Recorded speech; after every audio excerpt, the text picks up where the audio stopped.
ঢালিউডে চলছে আলোচনার ঝড়। আলোচিত অভিনেত্রী নুসরাত ফারিহার বিমানবন্দর থেকে গ্রেফতার হওয়ার ঘটনা ছবির অঙ্গনে আতঙ্কের বীজ বুনেছে।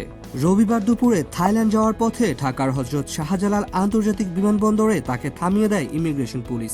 এরপর ভাটারা থানায় থাকা একটি হত্যা প্রচেষ্টা মামলায় তাকে গ্রেফতার দেখানো হয় এবং আদালতের নির্দেশে পাঠানো হয় কারাগারে। এই চমকে দেওয়া খবরে একদিকে যখন তোলপাড় মিডিয়া, অন্যদিকে অনেক তারকার মুখে নেমে এসেছে অদৃশ্য আতঙ্কের ছায়া। আজ দুপুরে আদালত নুসরাত ফারিয়াকে জামিনে মুক্তি দিলেও এই ঘটনার রেশ এখনো কাটেনি।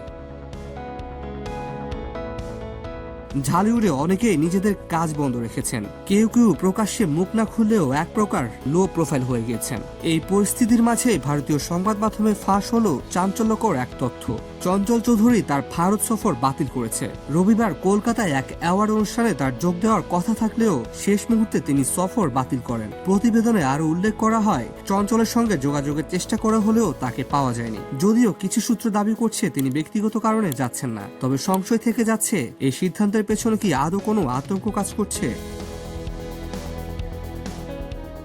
গণমাধ্যমগুলো আরো দাবি করছে নুসরাত ফারিয়া ও মমতাজ বেগমের গ্রেফতারের পর ঢালিউডের আরো অনেক তারকাই গ্রেফতার আতঙ্কে ভুগছেন। নাম উঠে এসেছে অপবিশ্বাস ও জ্যোতিকা জ্যোতির মতো তারকাদের, যদিও এই বিষয়ে আনুষ্ঠানিকভাবে কেউ মুখ খুলেননি। এপার বাংলার মতো ওপার বাংলায়ও চঞ্চলের জনপ্রিয়তা আকাশ ছোঁয়া। হাওয়া, তুফান আর কলকাতার পদাতিকের মৃণাল সেন চরিত্রে জয় করেছেন কোটি মানুষের মন।